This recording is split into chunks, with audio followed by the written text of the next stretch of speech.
Assalamualaikum warahmatullahi wabarakatuh. Waalaikumsalam warahmatullahi Waalaikumsalam wabarakatuh. warahmatullahi wabarakatuh.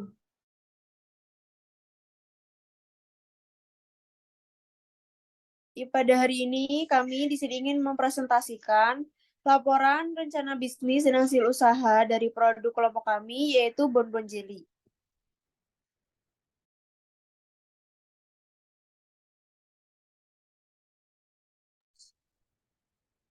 Jadi, anggota kelompok kami itu terdiri dari 4 orang. Yang pertama ada Ivana Celia Maulida dengan NIM 82, dan saya sendiri Amfel Listiawati dengan NIM 97. Selanjutnya ada Khairunisa Nurul Fikri dengan NIM 102, dan Jihan Rashida dengan NIM 128.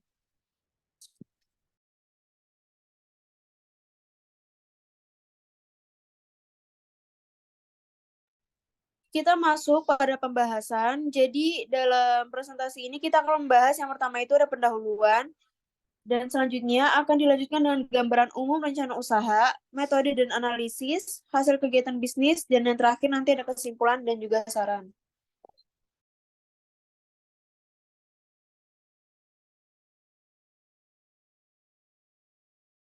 Kita masuk ke bab yang pendahuluan. Jadi produk minuman ini merupakan salah satu produk yang digemari masyarakat, apalagi minuman dengan varian rasa yang beragam. Selain itu untuk menghilangkan dahaga. Oleh sebab itu, kita mengeluarkan produk yang sangat disukai oleh kalangan masyarakat. Selain rasanya segar, bonbon jelly ini juga memiliki kualitas yang tinggi dan juga rasa yang bervariasi. Dan bahan-bahan pembuatan bonbon jelly ini juga terdiri dari air, gula, pembentuk gel, susu, dan perisa.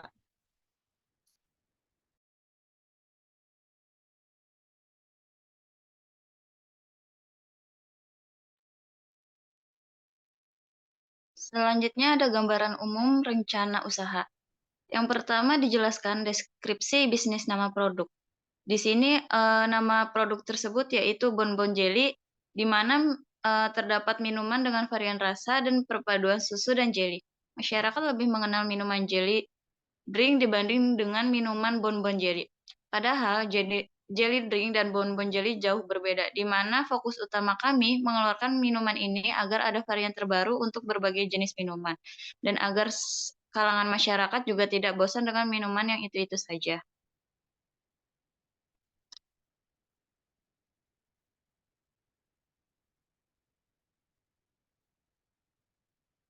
Terdapat 4 bagian analisis SWOT. Yang pertama itu strength atau kekuatan.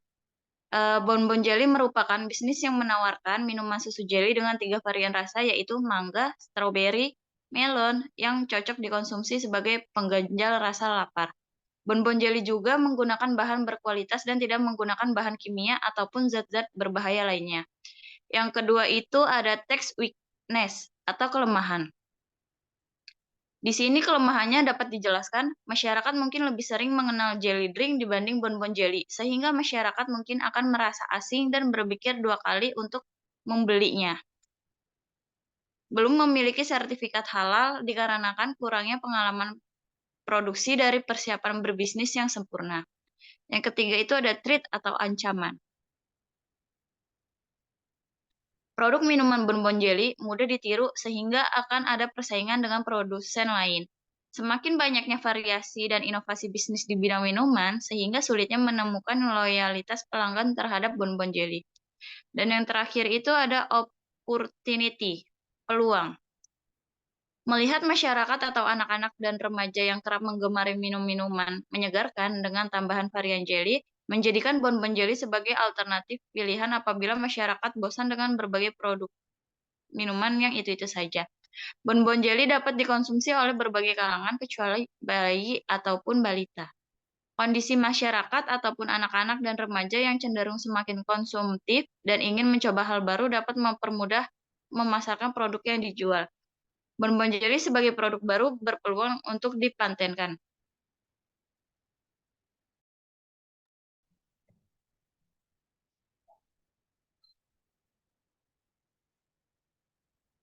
Yang selanjutnya yaitu metode dan analisis. Tahap produksinya itu ada 3 tahap, yaitu tahap pembuatan, tahap pengecekan, dan tahap pemasaran. Dalam pemasaran produk bonbon jelly ini, kami menggunakan teori dan teknik BMC, atau yang bisa disebut dengan Business Model Canvas. BMC sendiri adalah sebuah kerangka yang menjelaskan elemen-elemen bisnis dalam satu ilustrasi. Bisnis model Canvas memiliki bagian-bagian yang berisi pembahasan dari suatu bisnis seperti produk, segmentasi konsumen, rancangan keuangan, dan kegiatan operasional. 9 elemen pada bisnis model Canvas ini terdiri dari yang pertama, consumer segment. Consumer segment ini mengidentifikasi konsumen mana saja yang dapat menjadi target produksi. Yang kedua, value proposition, nilai yang dimiliki oleh sebuah produk seperti keunikan atau kelebihan apa saja yang dimiliki suatu produk. Yang ketiga yaitu channel, saluran distribusi. Bagaimana suatu produk bisa sampai di tangan konsumen. Yang keempat, consumer relationship, mengidentifikasi kegiatan apa saja yang kira-kira dapat menarik konsumen dan memunculkan loyalitas konsumen terhadap suatu produk. Yang kelima, revenue stream, sumber pendapatan dari hasil penjualan. Yang keenam, key activities, mengidentifikasi apa saja yang menjadi kegiatan utama dalam berbisnis. Yang ketujuh, key partner, penentuan mitra bisnis. Yang kedelapan, key resources, menentukan sumber daya vital dalam perjalanan bisnis.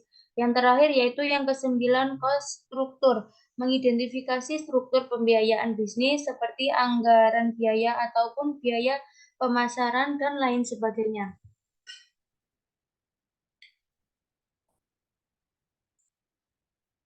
Yang selanjutnya yaitu materi keempat tentang anggaran biaya laporan keuangan.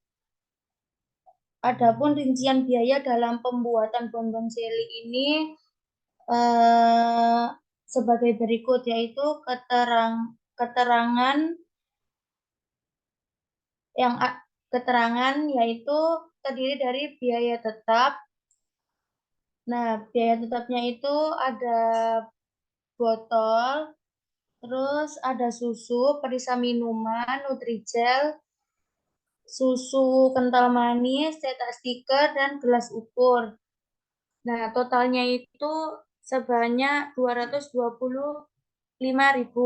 Yang selanjutnya yaitu tentang kondisi bisnis yang dijalankan.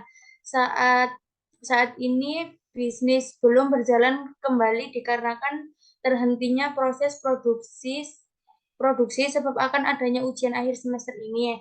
Meskipun demikian, kami juga mendapatkan review yang sangat baik. Yang selanjutnya yaitu tentang analisis potensi bisnis.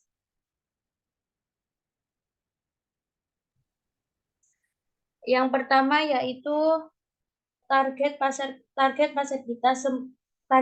kita semua kalangan anak muda atau remaja, orang tua, dan yang paling utama yaitu anak-anak. Yang selanjutnya yaitu yang kedua, kita juga menerima kritik dan saran dari semua pelanggan dan selalu melakukan evaluasi agar minuman ini banyak disukai oleh masyarakat.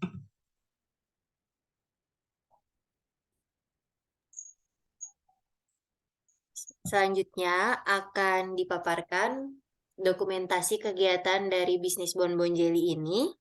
Dapat terlihat saat itu sedang melakukan proses pemasaran dan penjualan di Car Free Day Colomadu.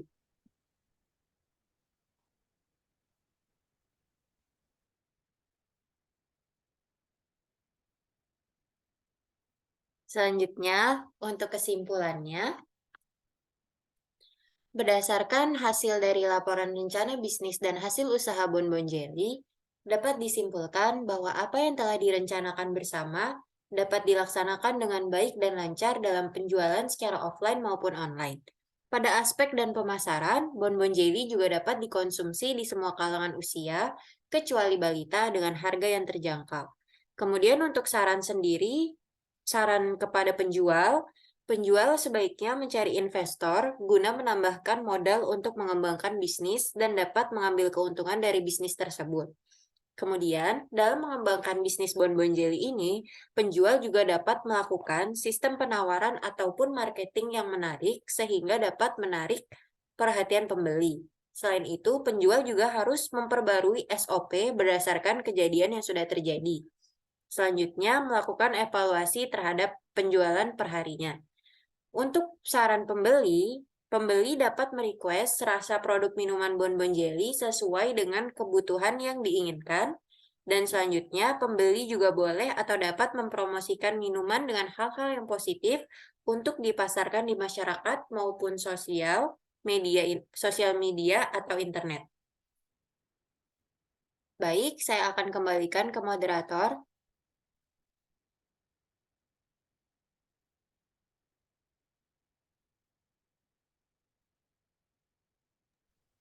Sekian dari presentasi produk bonbon jelly kami. Apabila ada salah kata dari kami, mohon dimaafkan. Seperti itu produk yang kami pasarkan dan kami perjualkan. Semoga bermanfaat bagi semuanya. Wabillahi taufiq wal hidayah. Wassalamualaikum warahmatullahi wabarakatuh. Waalaikumsalam warahmatullahi wabarakatuh. Dadah.